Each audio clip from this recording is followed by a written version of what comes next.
Sebelumnya perkenalkan, nama saya Husni Mubarak. Saya dari Fakultas Pertanian jurusan Peternakan Universitas Melawan Man. Di sini kita akan melakukan podcast bersama dosen muda yang ada di peternakan, yaitu Pak Anhar. Selamat siang, Pak. Ya, Mas. Apa kabarnya? Baik, Pak. Alhamdulillah. Topik dari podcast kita pada hari ini, Pak, yaitu strategi pengembangan industri kambing atau domba menjelang perpindahan ibu kota IKN, Pak.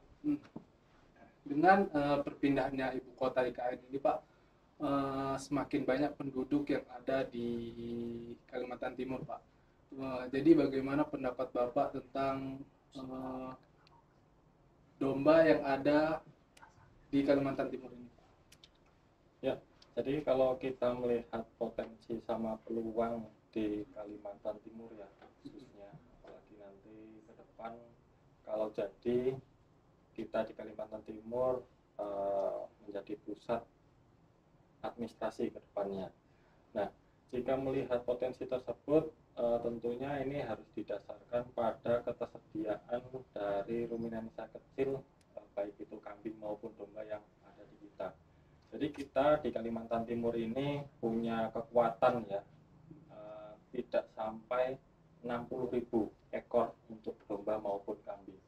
Sedangkan kalau kita melihat bahwa di Kalimantan Timur ini kebutuhan untuk Idul Adha, untuk pemotongan seperti kegiatan keagamaan untuk akikah atau untuk harian untuk penyediaan warung makan, itu diprediksi kebutuhannya lebih dari 100.000 ekor per tahunnya.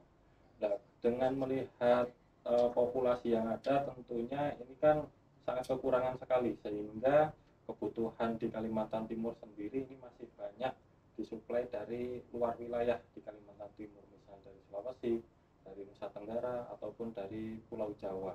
Jadi dengan potensi tersebut tentunya Kalimantan Timur ini masih perlu meningkatkan ketersediaan dari bibit yang ada. Jadi dengan melihat sumber daya alam, bahwa kita di Kalimantan Timur ini punya luas wilayah yang luas sekali ya, nomor 3 di Indonesia. Nah, luas itu tentunya menjadi peluang untuk pengembangan ruminansia kecil yang ada di Kalimantan Timur. Supaya apa? Supaya ketersediaan untuk menjadi pangkalan bibit, untuk dikembangbiakkan kembali ini menjadi kuat, sehingga tidak perlu lagi kita itu ngambil dari luar wilayah yang ada. Nah, dengan potensi itu tentunya para petani, para peternak ini harusnya menjadi pemicu ya, untuk segera menambah, segera memulai populasi yang ada di Kalimantan Timur ini sendiri. Begitu, Bapak. Jadi untuk strateginya, Pak, bagaimana? Ya, jadi dengan strategi kita melihat bahwa yang namanya ruminansia itu kan makanan pokoknya atau pakannya yang utama adalah hijauan. Nah, tentunya dengan melihat luas wilayah kita yang luasnya itu hampir 130.000 km persegi, terus dengan jumlah populasi kita yang hampir 4 juta, berarti kalau melihat seperti itu luas wilayah per kilometer persegi di Kalimantan Timur itu kan tidak sampai 30 orang aja. Nah, sedangkan kalau kita melihat populasi yang tertinggi di Indonesia itu ada di Jawa Barat, ada di Jawa Tengah, ada di Jawa Timur. Mereka populasinya untuk manusia per kilometer perseginya lebih dari 1.000 orang. Jadi kita yang hanya 30 orang, tentunya ini menjadi peluang dalam ketersediaan hijauan. Jadi kita tahu bahwa semakin tinggi populasi, tentunya kebutuhan akan penggunaan lahan itu kan semakin tinggi. Jadi itu kan bersaing dalam memperoleh hijauan pakan. Nah, kita kalau melihat sekitar kita bahwa dengan populasi yang belum banyak, terus luas wilayah yang sangat tinggi, tentunya sumber hijauan yang ada di sini masih sangat berpeluang sekali untuk ditingkatkan. Nah, sekarang dilihat selain dari hijauan, apalagi yang bisa dimanfaatkan yaitu dari perkebunan. Nah, dari limbah perkebunan, dari limbah pertanian, ataupun dari limbah agroindustri, tentunya ini menjadi potensi sebagai bahan pakan atau penyumbang pakan untuk pengembangan rumensa kecil ini, khususnya untuk kambing maupun domba. Baik Bapak. Tapi Pak, ada regulasi tentang dibolehkannya domba di Kalimantan Timur, sedangkan sapi Bali masih banyak di Kalimantan Timur. Jadi pendapat Bapak bagaimana Bapak? Ya, jadi memang di Kalimantan Timur ada kendala yang mengenai regulasi pendatangan domba ke sini. Namun informasi yang saya peroleh dari perkembangan regulasi tersebut ini ada sedikit kebijakan ya dari peraturan daerah tersebut, di mana dalam peraturan daerah tersebut pemeliharaan rumensa kecil seperti domba ini dibolehkan dengan radius tertentu pada perkembangan sapi Bali yang ada atau peternakan sapi Bali yang ada. Makanya dengan melihat kebijakan dari peraturan daerah tersebut, ini menjadi peluang bagi ternak ruminansia kecil seperti domba dikembangkan di Kalimantan Timur.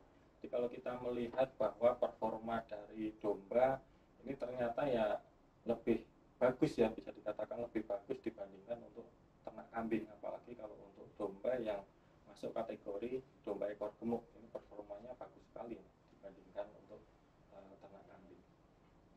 Begitu Pak.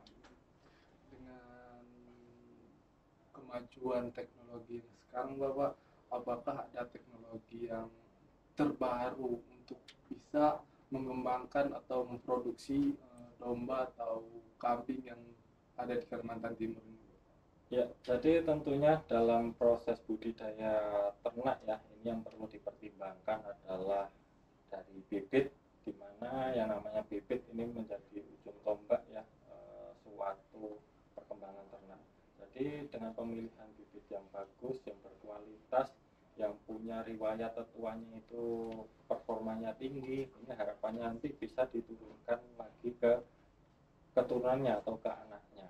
Nah, selanjutnya faktornya perlu didukung dengan kualitas nutrien supaya untuk memenuhi kebutuhan dari si ternak tersebut. Apakah si ternak itu pada fase anak, apakah pada fase muda, pada fase bunting, atau pada fase laktasi. Ini perlu menjadi pertimbangan adalah supaya ketercukupan nutrien pada semua fase ternak tersebut cukup. Nah, berkaitan dengan teknologi tentunya kita di sini ya di Kalimantan Timur dengan adanya akademisi ini diharapkan ke depan transfer teknologi dari hasil-hasil penelitian yang ada ini bisa segera ditransfer kepada masyarakat ataupun peternak yang ada di sini. Tujuannya adalah untuk meningkatkan populasi, meningkatkan performa ternak yang ada di sini di Kalimantan Timur. Baik. Dengan banyaknya penduduk dan yang akan masuk ke Kalimantan Timur ini, jadi untuk lokasi strategis dalam pemeliharaan domba dan kambing di daerah penyangga dari ibu kota negara ini Pak, bagusnya di mana Pak?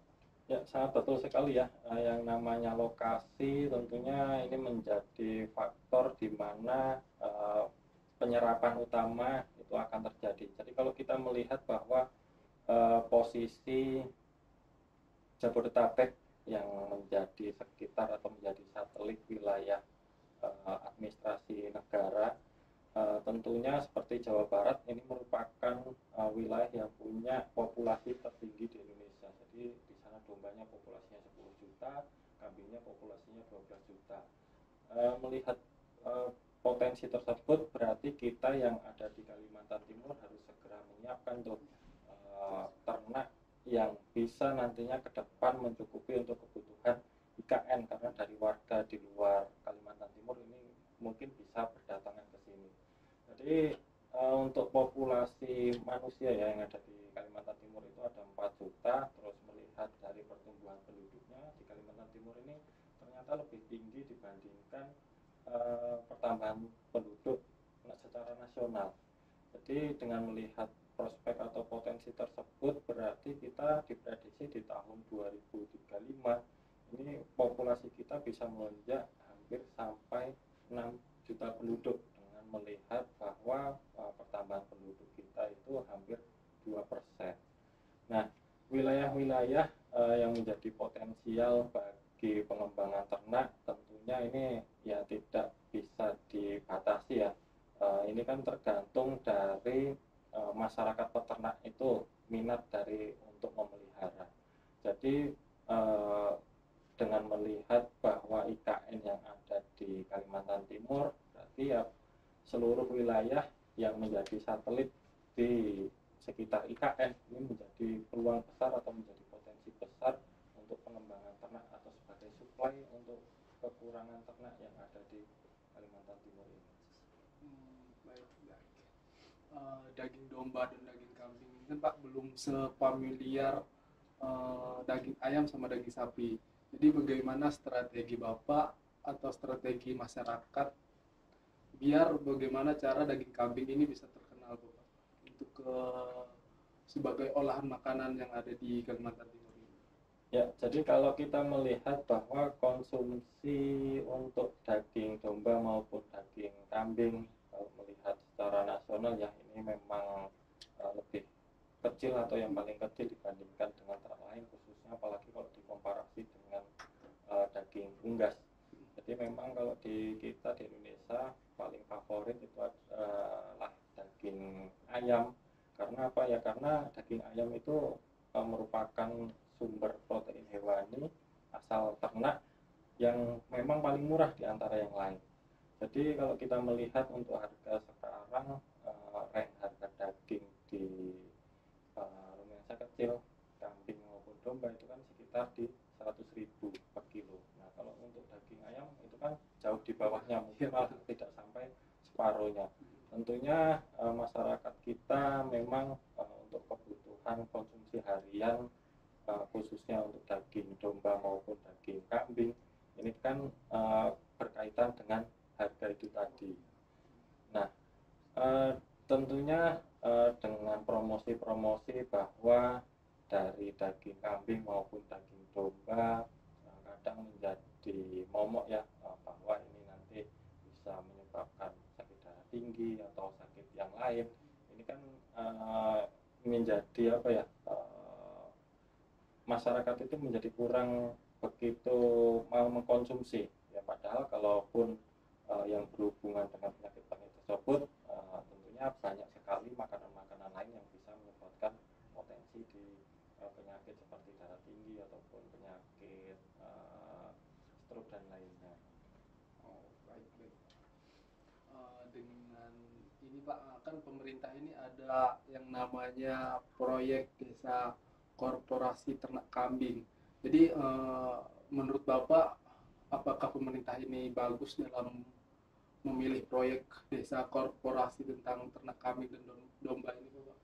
Ya, tentunya untuk mendukung atau mendongkrak dari populasi kita yang masih kurang, semua upaya itu perlu dilakukan, apalagi kita dengan adanya kolaborasi seperti akademisi, kelompok ternak, pemerintah, media, ataupun bagian lembaga atau yang membuat kebijakan, ini harus saling support guna untuk gimana caranya populasi di kita ini bisa meningkat tiap tahunnya, sehingga nanti harapannya adalah dengan sumber daya yang ada yang dimiliki ini bisa dimanfaatkan secara optimal untuk mengembangkan populasi ternak di kita. Apalagi dengan korporasi tersebut ya, ini kan suatu program yang dicanangkan ya, tujuannya adalah untuk supaya minat untuk peternak itu semakin baik, semakin meningkat, terus populasinya juga diharapkan semakin meningkat. Baik. Kambing juga ini Pak biasa kan dijual sebagai akikah atau sebagai hewan kurban aja Pak ya. Sedangkan itu juga pembelinya juga sangat sedikit, bukan sedikit sih tapi lumayan lah. bahkan RPH-nya ternak kambing sama ternak domba ini pun tidak ada Pak ya. Jadi pendapat Bapak gimana Pak? Ya, jadi rata-rata memang kalau melihat dari serapan yang paling tinggi untuk pasar kambing domba ini bukan untuk di pemotongan harian. Jadi yang paling tinggi memang arahannya itu adalah untuk penyediaan akikah. Karena apa? Dengan penyediaan akikah itu rata-rata kan peternak ataupun penyedia jasa makanan itu rata-rata yang motong di tempat atau di lokasi masing-masing. Jadi mereka belum terlalu memanfaatkan fasilitas seperti RPH yang ada di kita, yang paling banyak itu adalah untuk pemotongan sapi.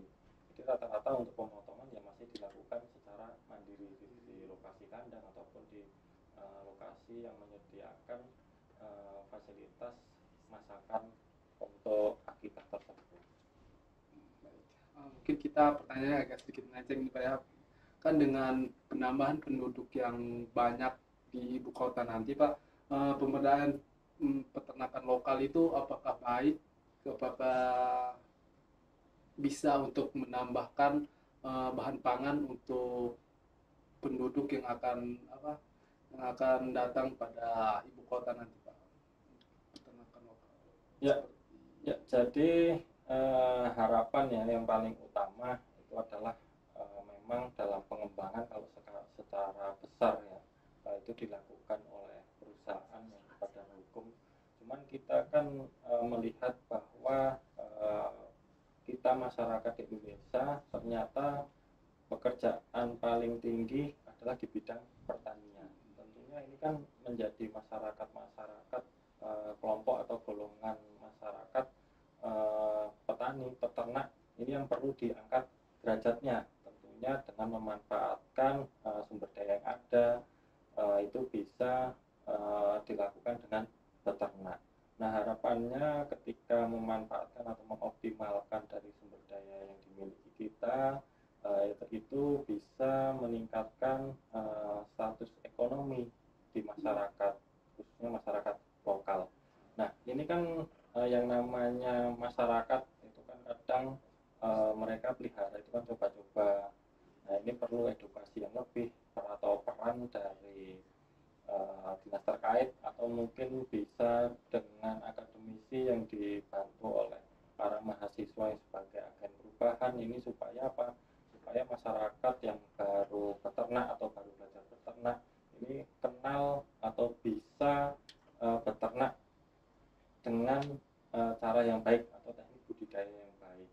Jadi harapannya masyarakat kita atau petani yang ada di kita itu bisa secara optimal membudidayakan ataupun nanti sampai ke level penjualan yang lebih baik dengan adanya peran-peran atau gabungan dari beberapa elemen untuk mendukung di peningkatan populasi tersebut. ini Bapak. Apakah Bapak pernah ini Pak berpengalaman tentang beternak kambing Bapak? Apakah pernah? Ya, jadi apa ya, sebelum saya pindah di sini ya di Kalimantan Timur, saya ada pengalaman pelihara kambing atau ternak kambing. Jadi ya mulainya peliharanya dikit-dikit, coba-coba dulu. Ya lama-lama ya namanya passion gitu ya, apa namanya orang itu kan kadang bosan dengan hiruk pikuk pekerjaan. Jadi kadang dengan melampiaskan ke ternak kita itu bisa merefresh kembali pikiran yang ada. Jadi pada waktu itu memang sebelumnya saya peternak ya untuk kambing merah dan kambing potong sampai ke pengelolaan dari susu yang tadinya kita tahu bahwa banyak sekali turunan-turunan dari produk susu yang bisa dibuat seperti minuman yang difermentasi ataupun susu yang dibuat menjadi kosmetik. Tentunya dengan pengolahan-pengolahan tersebut ini nantinya menjadi nilai jual yang lebih tinggi. Nah, harapannya dengan pengelolaan tersebut tentunya karena pemasukan atau perubahan nilai jual itu bisa meningkatkan pendapatan dari peternak. Baik Bapak. Dengan kambing, apakah kita bisa membuat olahan-olahan makanan seperti makanan yang ada pada ayam seperti nugget atau itu, apakah bisa Bapak? Ya, sebetulnya yang namanya produk olahan itu sangat banyak sekali ya, apalagi dengan berbagai masakan daerah di sekitar kita. Saya pernah melihat eh, penyedia catering itu menyajikan menu dari olahan dagingnya itu sampai puluhan. Jadi dengan adanya banyak pilihan tersebut, tentunya konsumen kan semakin tertarik. Nah, ini kan sesuai selera. Yang namanya makan itu kan selera. Nah, dengan adanya banyak pilihan atau banyak opsi itu kan menjadikan daya tarik tertentu atau strategi pemasaran supaya konsumen ini bisa pilihannya itu banyak. Jadi kalau pilihan banyak terus mantep di hati, yang namanya selera kan beda-beda tiap orang. Nah, dengan adanya strategi tersebut ya itu merupakan peluang di mana dalam pengolahan produk peternakan ini menjadi lebih variatif. Eh, Penduduk-penduduk yang ada di Kalimantan Timur ini Bapak kan masyarakat peternak kecil seperti itu masih kurang pemahaman Pak tentang beternak kambing. Jadi apakah kita sebagai akademisi ini bagaimana caranya biar masyarakat itu bisa baik dalam memelihara atau beternak kambing Bapak? Ya, kita sebagai akademisi tentunya punya upaya ya melalui program pengabdian kepada masyarakat. Jadi dengan adanya program pengabdian kepada masyarakat ini bisa menjadi jembatan transfer ilmu apa yang sudah dilakukan di dunia perkuliahan atau universitas secara teknologi ini bisa ditransferkan sesuai dengan kearifan lokal yang ada.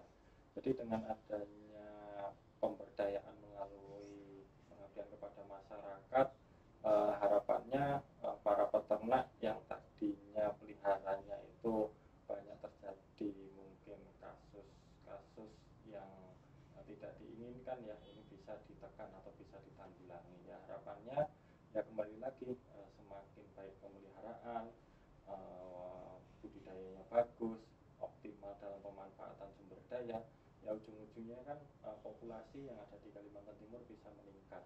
Jadi semakin banyak ternak yang dipelihara oleh peternak, ya itu nanti kan menjadi pemasukan yang lebih tinggi dari peternak lokal yang ada. Ya memang kalau kita melihat bahwa kebanyakan di kita yang namanya bertani atau peternak ini kan menjadi sampingan ya, atau menjadi bukan pekerjaan utama. Nah, tentunya dengan usaha sampingan tersebut ya mereka memang harapannya selain untuk mengisi waktu luang ya ada pemasukan dari usaha sampingan tersebut ya gitu.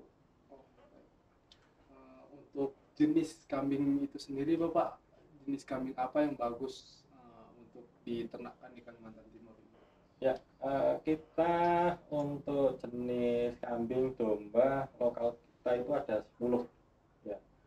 Yang paling banyak masuk di kita atau mungkin arahannya itu kan yang namanya kambing, ada kambing yang spesifik atau lebih ke arah untuk produksi daging, ada yang spesifik atau diarahkan untuk produksi susu. Nah itu kan punya klaster-klaster tersendiri. Nah, untuk yang paling banyak kambing yang masuk di sini atau yang punya potensi untuk dikembangkan itu seperti kambing PE ya, kambing PE itu kan secara masyarakat suka karena dilihat dari postur badannya yang tinggi. Jadi kalau melihat kambing yang tinggi itu kelihatannya ganteng atau gagah. Nah terus yang selanjutnya ada kambing yang arahannya untuk produksi susu. Nah ini bisa kambing PE, karena kambing PE selain untuk produksi daging dia bisa untuk produksi susu karena ambingnya itu bisa memproduksi susu yang lebih ya.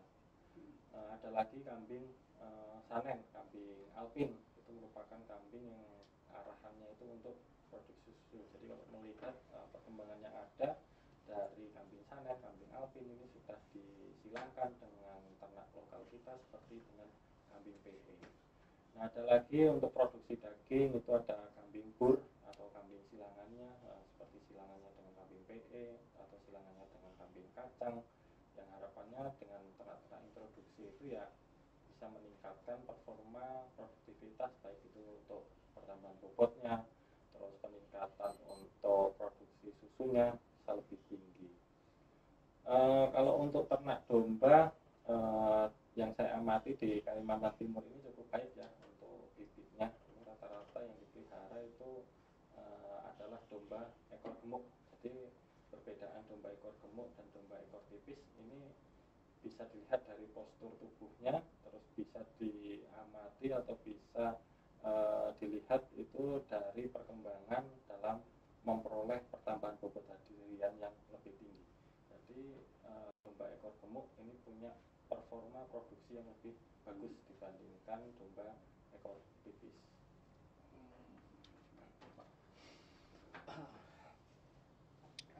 Mungkin terakhir nih Pak ya. Jadi harapan kepada peternak lokal yang ada di Kalimantan Timur ini Pak, bagaimana Pak harapannya?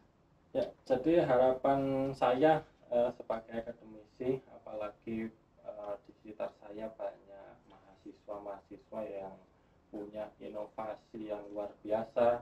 Jadi dengan adanya kolaborasi atau kekuatan dari kami di akademisi ini bisa meningkatkan daya juang peternak, khususnya peternak lokal yang ada ini, supaya semakin mantap untuk peternak. Jadi kalau perasaan senang itu timbul dari dalam diri, itu untuk peternak ya semangat peternaknya itu ada, daya juangnya ada, belajar untuk peternaknya ada, ya itu harapannya ujung-ujungnya adalah peningkatan ke populasi yang lebih besar.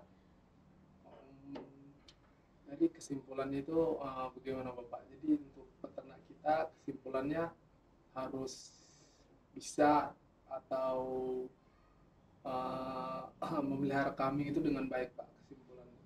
Ya, pada dasarnya yang namanya pelihara kambing itu bisa dipelajari secara otodidak ya. Apalagi kalau untuk sumber-sumber referensi kita ini kan sudah tidak terlalu cukup seperti zaman dulu ya. Ini bisa dicari informasinya melalui internet yang ada. Nah, dengan adanya teknologi tersebut tentunya bisa mendorong para peternak-peternak ini dalam proses budayanya ini menjadi lebih baik. Nah, kalau melihat dari potensi yang ada ya padahal di kita itu kan ketersediaan pakan sangat tinggi, harusnya ini tidak menjadi kendala dalam peternak. Ya, kesimpulan dari peternakan kambing domba yang ada di Kalimantan Timur, kita itu masih kekurangan pasokan bibit yang pertama. Terus yang kedua, dengan adanya kekurangan tersebut ini kan menjadi peluang bahwa pengembangan budidaya dari ternak kambing maupun domba, khususnya untuk peternak lokal ini kan semakin tinggi. Terus yang ketiga, kita punya sumber daya yang luas. Jadi ini merupakan kekuatan yang sangat vital untuk mengembangkan ternak kambing dan domba yang ada di Kalimantan Timur. Apalagi nanti mau kedatangan warga di luar Kalimantan Timur yang banyak dengan adanya IKN, ini kan harus siap terhadap pangan yang ada, kekuatannya harus mandiri.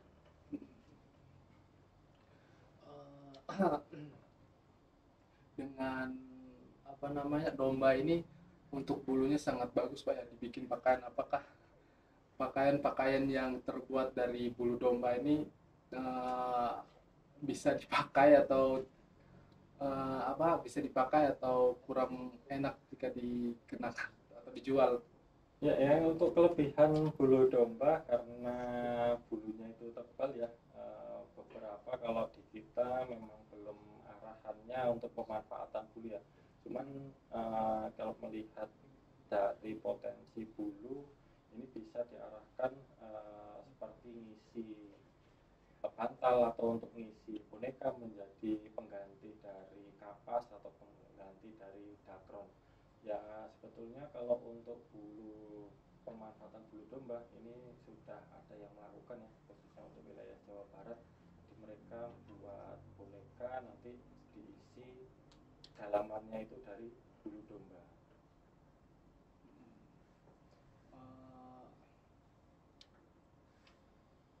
Mungkin sekian Pak ya podcast kita pada hari ini. Mohon maaf apabila ada salah kata atau kurang berkenan kepada hati Bapak. Sekali lagi terima kasih Bapak atas materinya yang telah disampaikan kepada kami. Mungkin teman-teman bisa menyerap materi dari yang telah diberikan kepada materi yang telah diberikan oleh Pak Anhar. Jadi kami tutup podcast pada hari ini. Sekian, assalamualaikum warahmatullahi wabarakatuh. Waalaikumsalam. Terima kasih Pak.